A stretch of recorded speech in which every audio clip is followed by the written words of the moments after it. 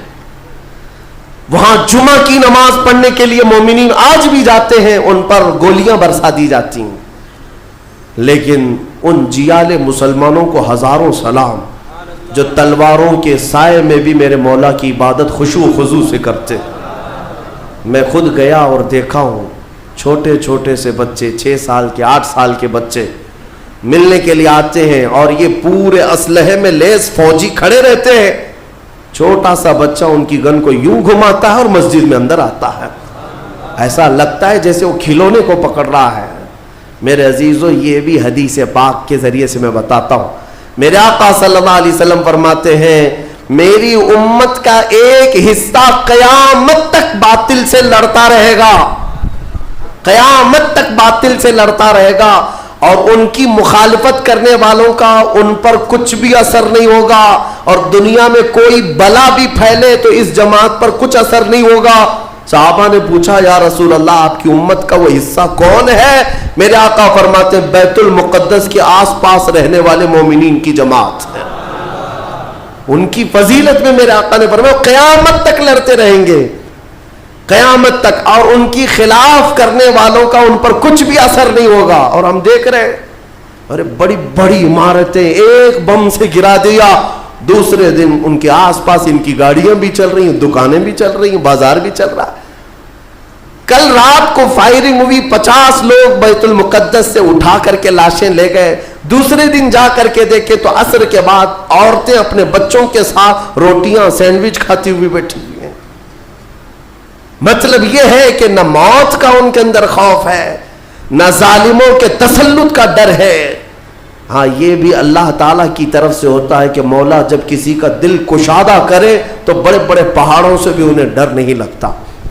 اور ایک حدیث میرے آقا صلی اللہ علیہ وسلم نے فرمایا کہ سید البقاع بیت المقدس، سید الصخرۃ صخرۃ بیت المقدس. حضور نے فرمایا پوری روئے زمین کا سردار جو حصہ ہے وہ بیت المقدس کا حصہ، سردار حصہ.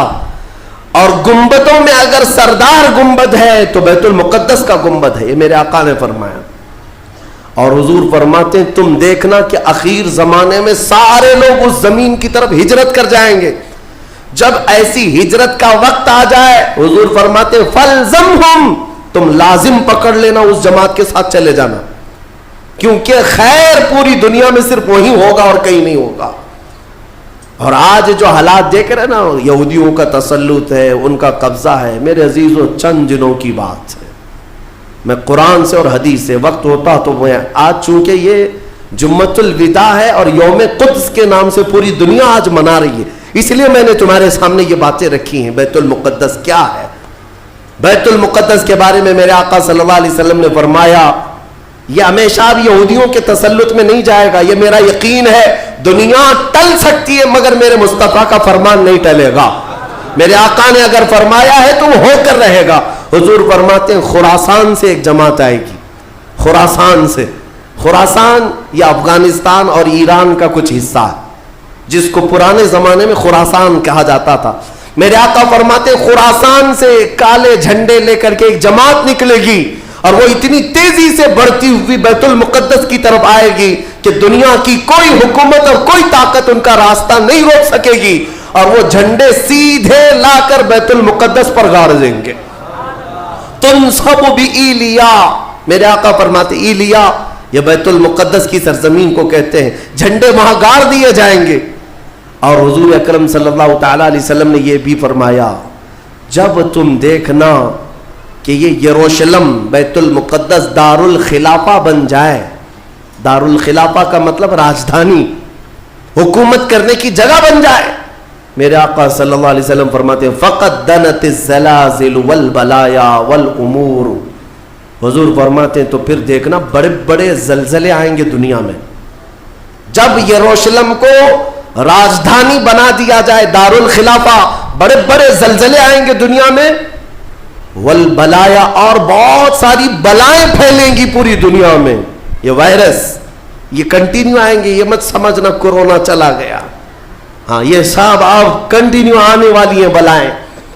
پوری دنیا میں بلائیں پھیل جائیں گی اور اتنے بڑے بڑے معاملات ہوں گے جن کو تمہارے کانوں نے سنا نہیں ہوگا. حضور نے فرمایا. اور یہ دار الخلافہ سے کیا مراد ہے؟ محدثین نے اس میں الگ الگ بحثیں کی ہیں, لیکن میں آپ کو بتاؤں 2017 میں, ابھی 3-4 سال پہلے کی بات ہے, 5 سال پہلے, ان یہودیوں نے اپنی راجدھانی ڈکلیئر کر دی. یروشلم ہے, بیت المقدس ہماری راجدھانی ہے. اور سارے سفارت خانے جتنے بھی ایمبیسی ہیں انہوں نے سب وہاں پر منتقل کرنا شروع کر دیا اور بیت المقدس کی سرزمین کو اپنا کیپٹل سٹی بنانے کا اعلان کر چکے. اور میرے آقا کی حدیث صادق آ رہی ہے جب وہ راجدھانی بنے گی اب بڑے بڑے زلزلے ہوں گے اور پوری دنیا میں بلائیں پھیلیں گی اور بڑے بڑے معاملات ہوں گے. اور پھر اس کے بعد میرے آقا صلی اللہ علیہ وسلم فرماتے ہیں ایک دور ایسا آئے گا کہ اللہ ان کو ذلیل و رسوا کر کے اس زمین سے نکالے گا اور ایک امام برحق کے جھنڈے تلے مومنین جمع ہوں گے. پوچھا گیا وہ امام برحق کون ہوگا؟ میرے آقا فرماتے ہیں وہ میری اولاد میں سے ہوگا, اس کا نام میرے نام پر ہوگا, اس کے باپ کا نام میرے باپ کے نام پر ہوگا, اور اللہ اس کو امام مہدی کی شکل میں بھیجے گا. ہاں یہ زمانہ بہت قریب آ چکا, یہ زمانہ بہت قریب آ چکا. میں بارگاہ رب العزت میں آج جمعۃ الوداع میں یہی دعا کرتا ہوں کہ مولا اگر زندگی کی سانسیں باقی ہیں تو امام مہدی کی فوج میں ہمیں جگہ عطا فرما, ان کے جھنڈے تلے مولا ہمیں امن و امان عطا فرما دے. دنیا سے ظالموں کے چنگل سے مولا ایمان والوں کو آزادی عطا فرما, کفار و مشرکین کے تسلط سے مومنین کو آزاد فرما دے.